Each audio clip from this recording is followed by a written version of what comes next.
While he was still speaking, a crowd came up, and the man who was called Judas, one of the 12, was leading them. He approached Jesus to kiss him, but Jesus asked him, "Judas, are you betraying the Son of Man with a kiss?" When Jesus' followers saw what was going to happen, they said, "Lord, should we strike with our swords?" And one of them struck the servant of the high priest, cutting off his ear. But Jesus answered, "No more of this." And he touched the man's ear and healed him. Then Jesus said to the chief priests, the officers of the temple guard, and the elders who had come for him, "Am I leading a rebellion that you have come with swords and clubs? Every day I was with you in the temple courts, and you did not lay a hand on me. But this is your hour when darkness reigns."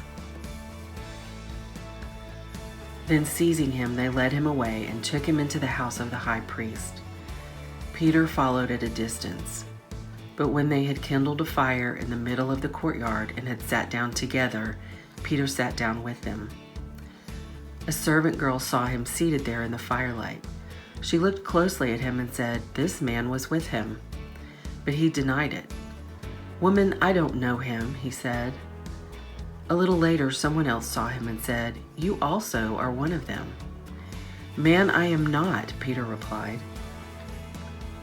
About an hour later, another asserted, "Certainly this fellow was with him, for he is a Galilean."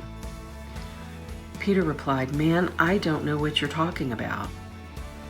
Just as he was speaking, the rooster crowed. The Lord turned and looked straight at Peter.